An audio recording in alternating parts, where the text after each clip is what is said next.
So, good morning po. Ako po si William Santorsion Colana. Pwede niyo ako tawagin Nixon. Galing AMP nursing.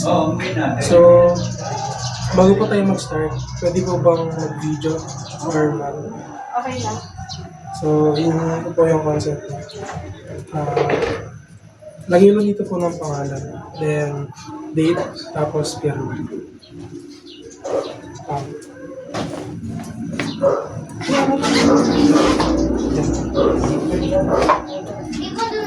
Ano? Eh,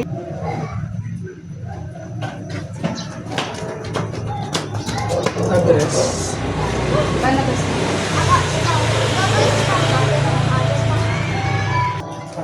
Household number, wala na po yan. Ano na? 10 years. 10 years.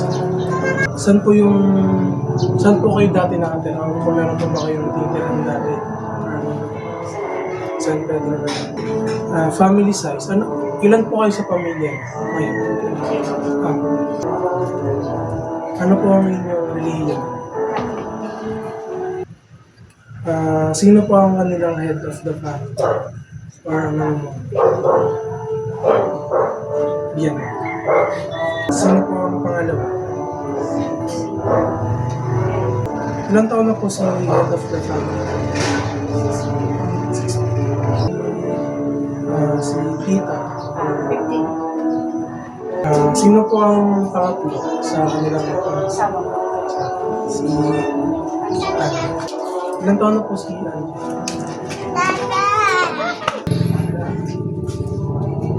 Hindi ka sa camera. Ilang taon na po si Kai? 7. Ano yun sa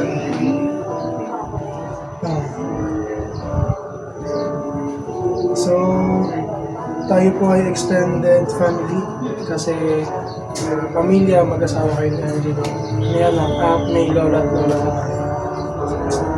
For our adaptation, ako ay ito po ang palagi. 1 po ang minsan at 0 ang hindi. So, ako ay nasisiyahan dahil nakakasa ako sa tulong ng aking pamilya. Ako ay nasisiyahan dahil sa nakikipagtalakayan sa aking pamilya tungkol sa aking problema.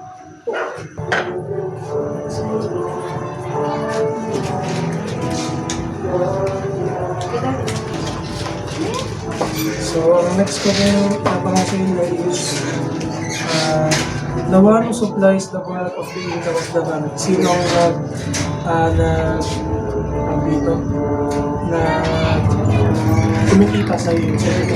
So, sino yung pinakamataas na kita sa iyo? Siya. Ito lang po itong gamit ko po information sa inyo. Ang family name niyo po is Batingal. Address is Banabas Street, Putingkaw, Silang Cavite. And demographic data, household number or barangay house number is wala. And length of residency is 10 years. Place of origin is San Pedro, Laguna. Family size is 5. Religion of husband and wife is Catholic. So, sa family members chart, tayo po ay 5. Which is si Miling, si Linda, Angela, Chris, and Kylie. Si Miling po ay 61. Si Linda po is 59.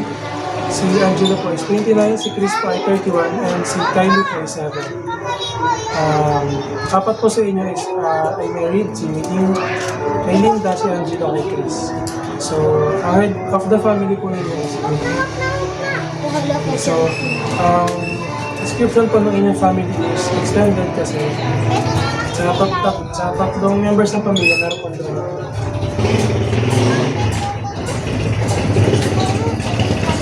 Sabi po namin dito, kayo po ay nasisiyahan dahil nakakaasa kayo ng tulong sa pamilya. Kayo po ay nasisiyahan dahil sa parang nakikipagtalakayan sa pamilya tungkol sa problema. Nasisiyahan kayo dahil sa pamilya ay tinatagit siya supportahan ang inyong mga gusto or pamilya. Kayo nasisiyahan sa parang hindi pinadadama ng aking pamilya ang kanilang pagmamahal at nauunawaan ang aking nararamdaman.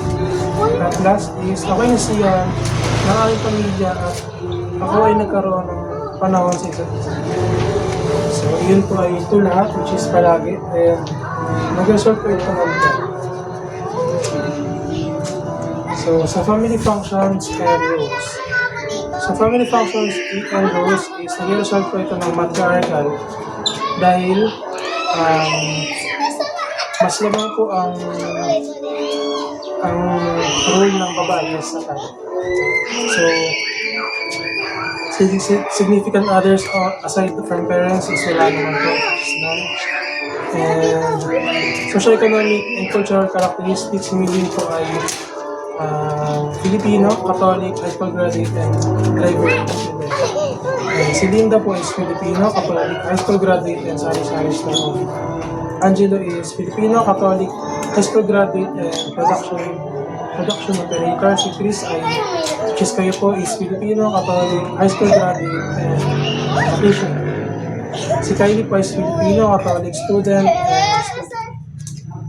si husband po ay nag-arrange ng around 20,000. Si wife po, which is kayo, is 15,000. And others po, which is si Lola at Lolo, is nag-arrange po ng 10,000. And ang monthly family income po ninyo is 40 to 50,000. So, relationship of the family to larger community is na nagkipag-participate po kayo sa fiesta, sa liga. Nakikipag-communicate po kayo sa community. So, sa home po is sa inyo po ang bahay. Construction po is mixed. Sa number of rooms po is tatlo po ang kwarto. Lighting facilities is electric. And appliances is refrigerator, rice, cooker, television, electric fan, washing machine, and dryer. So, general sanitary condition is, the house is sanitary condition is clean and well maintained. So, water supply is prime water. So, storage is plastic pitcher or pitcher. And kitchen is gas stove. Food storage is refrigerator. Sanitary condition ng kitchen is clean and well maintained. So, sa disposal naman po, kayo po ay gumagamit ng sako. Method of disposal, kinukuha po ito ng government at nadalhin dun sa amin. So, toilet naman po is water seal, canal. Ang CR po is nasa bahay. Identity, if there is sharing of toilets, is wala naman. Type of drainage system is wala. I may cover. Sa animal po is may aso, isa nasa garahe at wala pa pong vaccine. Sa pusa na po ay dalawa roaming, which is nag-aalala. Kaya wala naman pong vaccination. So sa communication facilities is cellphone, transportation is motorcycle and jeep. And sa common illness naman po encountered for the last 6 months is headache and fever. And ang treatment po ay, gaya na sabi niya, is medical drugs lang sa parehong sakit.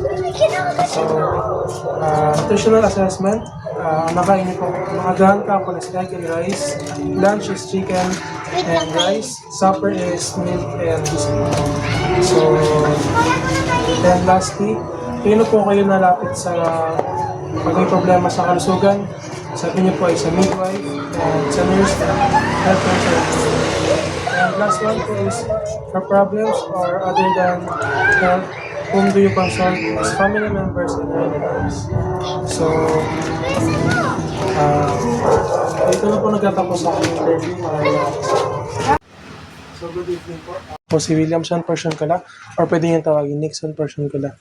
And tatakil po natin ngayon is yung second level of assessment, which is yung first problem po natin is yung allergy, health problem, and stagnant water. For second problem po natin is yung environmental health problem. So, ako po yung magkatanong-tanong sa inyo about sa problema ito. Okay? So, simulan po natin sa first problem, which is yung allergy. Ano po sa palagay ninyo ang inyong condition ngayon? Ayun, irritable, syempre. Bahing ng bahing kasi gawa ng alikabok. Di talaga maiiwasan lalo't may alagang aso't pusa. Di ko naman mapaalis kasi alaga doon ang biyanan ko. Alaga po naman. Oo. Okay. So, ano po ang naging epekto nito sa inyo? nag-cause talaga siya ng asthma sa akin at hindi talaga mawawala yung bahing ng bahingwa na may allergy ako. Okay? So, ano po ang naging action ninyo para maibsan ng ganyang bagay? Naglilinis syempre, minsan nga lang tapos yung aso't pusa, kinulong namin. Okay? So, ano po ang naging problema ninyo sa kinakaharap sa paglilinis? Siguro nga di talaga dahil laging may pagkakataon na maglilinis dahil busy rin. So, paano naman po ang aso at pusa? Sa alagang aso't pusa namin, naaawa rin syempre, pinapakawalan din talaga namin. Minsan, Okay. So, ano naman po ang naging epekto nito sa inyong kasamahan sa bahay? nangangati rin sila kagaya ko at minsan napapabahing pero hindi tulad mo sa akin. Okay? So, dito na po tayo sa pangalawang problema po natin, which is yung environmental health problem. Yun po ay stagnant water, ang pag-iimbak ng tubig. Oo. Okay? So, paano naman po sa stagnant water? Ano po ang naging kondisyon ninyo? Napapansin ko na maraming lamok, lalo na pagsapit ng hapon. Sanhi rin siya siguro para nakatiwangwang yung mga tubig. Tsaka siguro dahil din sa open canal. Ganun. So, ano po ang naging aksyon ninyo para maibsan ito? Hanggat maaari, tinatapo namin yung mga pinagbabanlawan namin tubig. Okay. Kasi nakatiwangwang lang, pamamahayan ng lamok yun. Nagpapahi din kami ng mga lotion para iwas dengue. So, ano po ang naging problema ninyo sa pagsasaayos nito? Yung mga open canal, di kasi talaga namin kayang pigilan yung tubig pagdating sa ganyan. Ano po ang naging epekto nito sa inyong pamilya? Naku, syempre yung kagat ng lamok, lalo na yung anak ko, kamot ng kamot, di rin talaga maiwasan makagat na kahit anong ingat. Ayun. So, thank you po sa pagkakapit. Salamat. So, good evening po. Ako po si Nixon Portion ko lahat. May tayo pa may discuss dito na PowerPoint na naglalaman ng kalaman na Guide to Allergy Control, Goodbye Dust, Hello Comfort. So, ako po may bibigay na brochure sa inyo upang maging guide sa ating pag-aaral. At para po sa ating unang slide, tatakil po tayo, ano nga po ba ang allergy? So, ang allergy po is our immune system reaction to harmless substance called allergen. So, ang allergy po is siya po ay reaction ng ating katawan dahil may nakapasok na allergen sa ating immune system. So, ang immune system po ang nagbibigay ng allergy or siya ang nagbibigay ng reaction para sa ating katawan na nagasanay po ng allergy. So, next is ano po ang mga common allergens? Ano pong mga sanhi ng allergen o ano pwedeng pagkuhanan ng allergy? So, pwedeng alikabok, dust. So, contains dust, mites, and mold. Pangalawa po is pet fur. Ang pet fur po is yung balahibo ng aso at pusa, balahibo ng alagang aso at pusa. At pangatlo is pollen. So, from trees, grasses, and weeds common in spring. So, ito po ay nakukuha sa mga halaman na halamang bahay. So ano nga po ulit tatlong allergens? Ito po ay dust, pet fur or balahibo ng aso at pusa, at pollen. Ito po ay may liit na parang alikabok na nasa kukuha sa ating mga halaman. So next is ano po ang mga uri ng sintomas ng allergy? So, ang mga sintomas po ng allergy is sneezing o pagbahing, pagkaching, coughing is pag-ubo. Pangatlo po is watery eyes, pagtutubig ng mata, at wheezing. Ito po yung paghinga na may sipol or paghirap sa paghinga. Next, ito po yung mga bibigay kong example na imahe. Ang imahe po ito is naglilinis po siya ng bahay. Tama po ba? Siya po ay nagdadust or nagtatanggal ng alikabok. So, ano po nakapansin niyo sa larawang ito? So, napapansin po natin na siya po naglilinis ng walang face mask. So, knowing din na meron po tayong allergy sa alikabok, make sure po natin na